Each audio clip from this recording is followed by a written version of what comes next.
is a man known as Jalango, but officially he's a Felix Odiwo. He's a member of Parliament-elect for Langata constituency. Thank you very much indeed, Bwana Jalango, for joining us here. Number one, I want to hear from you. What do you make of this process from the registration to the orientation inside the chamber? Wow, it is such an eye-opener. Maybe not what most of us who've never been in here. You know, today is my first time in Parliament grounds. I've never been here before. There's only a day I went to the Senate. I'd gone to see Speaker Lusaka, but I never went to the chambers. I've never been in here, so I'll be honest from the word go. But this process is very important and it's so smooth. It's a good induction, and even into the chambers there, amazing. So we're just waiting to start. It's such an eye-opener of what this institution is all about and what it gives. Yes. Have you been registered, yes? Yes, I've already been registered, the biometrics, everything. I think so far, so good. Yes. What would you say has been the most baffling aspect of all this process since you started? No, the details, how they're running through it, what they really need to know, and the declaration of wealth, there's a lot going on. Declared your wealth? No, I think it's a document that you can't just sign in a day. You have to go back home and actually ask if really this is your property. But it's really gone well, and the details and how much of the scrutiny it's giving, very important. Very good. Jalango, I mean, a lot of people, they know you as a comedian, as an MC. So how do you plan to balance your new legislative role with your talent of acting? Of course, yes. Now this one becomes my main job because delivery for the people, for the people of Langata, this we have to deliver. But we've just been taken through about the settings and everything. If you don't have any other thing you're doing, then you'll be wasting your time. There's a lot of time here, and I think if I also stop doing what actually elevated me to be where I am today, it will be a very big disservice to the creative industry. It is a creative industry that has got me to where I am. So creative industry to the go. There's nowhere I'll drop it. You can imagine your member of parliament being your MC. Such a dope thing, eh? Tell me this. You still want to continue with being an MC, being a comedian, and still at the same time playing your legislative role? No, being a comedian. A comedian is born a comedian. There's nowhere you go learn to be a comedian.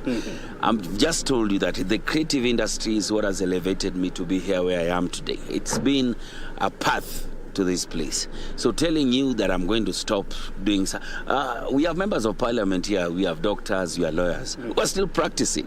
All right? It's only that our job out there with KJ here is so loud. KJ, I can see you here. Just come here. Probably. KJ. Maybe he was your role model. Thank you so much. KJ, let me ask you. Why do you're not going to take over my show. Why do people always think that we should not go on doing what we love doing?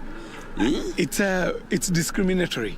No one ever meets a doctor and tells me, treat me on the spot. But every time they meet Jalango on the street, they tell him, make me laugh. You know, they take what he's doing very lightly. But I've got to tell you, if you see someone with the creative and comedy genius of the level of the people like Jalash, Churchill, the Walter Mongares of this world, just know that you have to be so intelligent to act that stupid.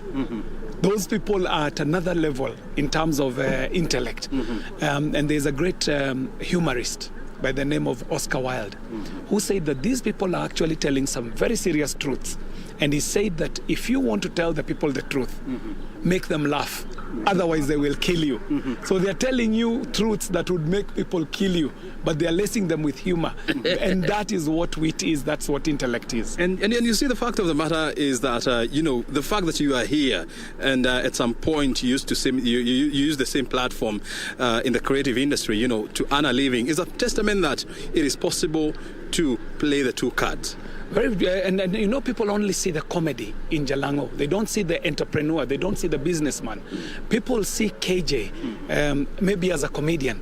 They don't remember that KJ was actually doing comedy as a hobby while he was in university studying a professional course that he took up as a career. They don't see KJ as someone in media, communications, and advertising, an entire 20-something year career. But they will remember the comedy. So what Jalash is saying is extremely true, that there are lawyers in this house who are still practicing, there are doctors who are still practicing, there are engineers, surveyors who are still practicing. There would be nothing wrong with Jalas practicing and plying his trade, even as he is being a member of parliament. But remember also, it took the entry of people like KJ into this house for some of us to take up the creative economy as a constituency. That when I stand in the floor of the house in Bunge, I'm representing a constituency called the Goreti South constituency. But I'm also carrying the banner of youthful leadership, carrying the banner of new and emerging industries like information, communication, and technology. I'm carrying the banner of the visual and performing artists in this house. And practically so, we have pushed laws that have pushed the envelope for artists when they're out there.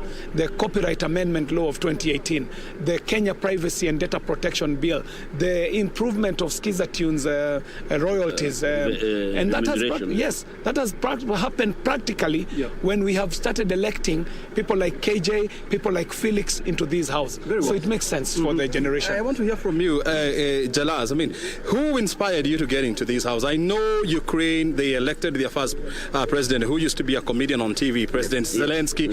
Who inspired you to go to parliament? No better inspiration than the person standing next to me. We're in the same university together. We went to school together, and we used to talk about this. And we just needed some of us to get in here. So people could see the different side that they don't see about what the creative industry is and what we are able to do beyond just making you laugh. New leadership is coming in, a lot of vacuum are being created, and it is time we took leadership. And one thing that I need to tell the young people, I don't know if it happened to your side, the young people need to register as voters.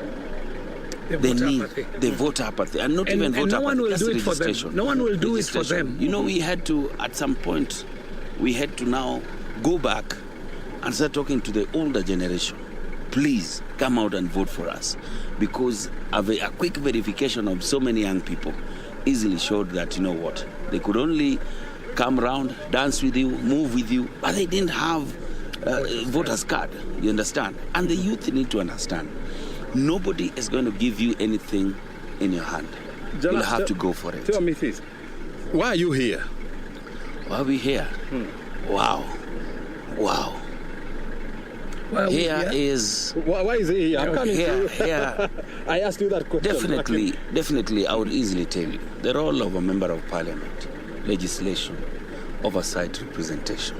The people of Langata have given me the chance to partake these three, to make sure that we stand and bring in the leadership that they want. They've trusted me with their vote to be their representation in this house. And that is one thing I want to do diligently.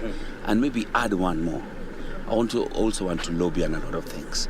Out there we work with a lot of corporate industries who we now want to twitch in a bit and bring into the leadership, where they just don't see us as a politician, but we can partner with them.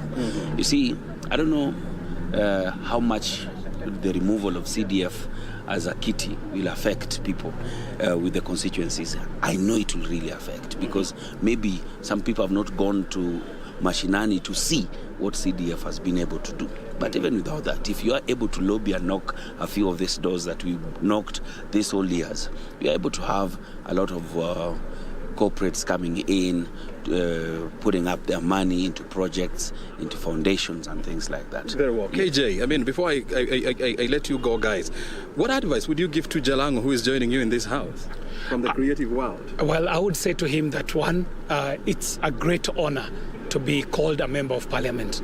If you look at the history of this country, we are now a population of over 55 million Kenyans. Out of those 55 million Kenyans, very few Kenyans have ever gotten the lofty title of member of parliament. So many have been called, few have been chosen. Jalango, you've been chosen by the people of Langata to come and fly the banner of Langata very high. Secondly, you're a young man. You are flying the banner of a generation. We are asked, why are we here? Well, there is a man who has an answer for us. This man by the name of Frantz Fanon, who was a Pan-Africanist, says that every generation must, out of relative obscurity, discover its mission and either fulfill it or forfeit it. Jalash, your generation is looking to see if you shall, because you've discovered your mission, whether you will fulfill it or whether you will forfeit it. And of course, the same will happen to you. It is asked of us too. Very good. And also the most interesting thing is the fact that, I mean, standing next to each other is John Kerry, who was vying on a UDA ticket, and Felix, who was vying on an ODM ticket. And you have set aside the United Democratic Movement, it's the ODM, the Orange Democratic Movement, and this is what democracy dictates.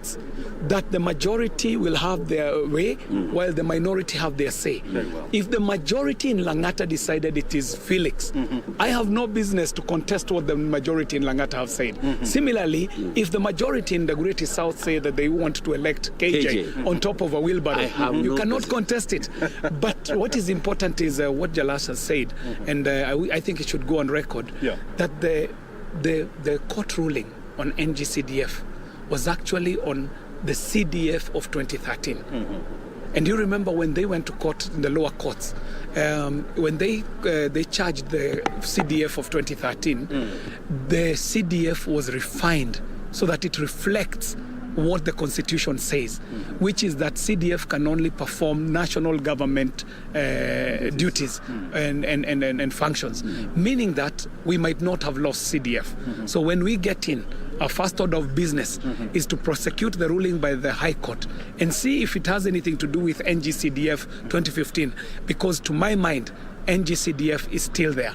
It is very separate from the CDF of 2013. Gentlemen, thank you. I have to let you go. Thank you. Go on and legislate. We'll be watching you play. And let me tell you, the national broadcaster is doing very well, and you're hearing it from people who have been in the industry. Thank you. We are liking what you're doing. The national broadcaster is going digital, it's going young, it's going trendy, it's getting edgy. We are happy to have a national broadcaster that is quite switched on. And O'Brien, you've been part of the movement. We thank God. Keep on watching, Jalango and Kerry, all the best. Thank you very much. I mean, that is